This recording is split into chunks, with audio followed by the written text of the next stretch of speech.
Hello, আসসালামু আলাইকুম সবাইকে। শীতের রাতে তো সবাই কেমন আছেন? আশা করি সবাই অনেক ভালো আছেন। তো আলহামদুলিল্লাহ আমি অনেক ভালো আছি। তো এই তো দেখতেই পারতেছেন রাত্রেবেলা গরম গরম চিতই পিঠা, তার সাথে ধনিয়া পাতার ভর্তা। কারণ আমাদের বাসায় মেহমান আসছে। তো আমার ভাইয়ের মেয়ে বিয়ে দিছে, তো ওর শ্বশুরবাড়ি থেকে ওর শাশুড়ি আসছে, ওর ননাস আসছে। তো ওনারা আবার চইলা যাইব, থাকবো না। আজকেই দুপুরবেলা আসছে, তো গতকালকে সকালে চইলা যাইব। তো তার জন্য আর কি আমার ভাইয়ের বউ সবাই মিলে আর কি পিঠা বানাইতেছে। আর এই যে এখানে আমি চুলার ভার বসে বসে পিঠা খাইতেছিলাম, আর এই যে ভিডিও করতেছিলাম। অনেক ঠান্ডা পড়ছে আমাদের এইখানে, বিশেষ করে আজকে 5-6 দিন যাবত তো প্রচুর পরিমাণে ঠান্ডা, যা বলার মতো না। আর ওনারাও আসছে, শীতও পড়ছে, এই পর্যন্ত পিঠা খাওয়া হয় নাই নিজেদের বাড়িতে আর কি। তো তার জন্যই পিঠা বানানো হয়েছে।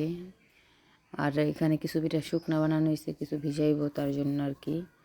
তো এই তো দেখতে পাচ্ছেন পিঠা বানাইতে বানাইতে অলরেডি খোলাটাও ফাইটে গেছে কেন জানি, তাও সঠিক জানে না। তো এটা আমার ভাবি, বড় ভাবি। তো এই যে উনি কলে গুড়ি ভাঙাইছে, তো তার জন্য আর কি এই যে গুড়ি অনেক ঘন হইতেছিল, তার জন্য একটু পরপর পানি মিক্স করতেছিল। যেহেতু কলের গুড়ি, আর অবশ্যই অনেকে জানেন যে কলের গুড়ি ভাঙাইলে গুড়িটা অনেক পরিমাণ ফুলে। তো এই আর কি।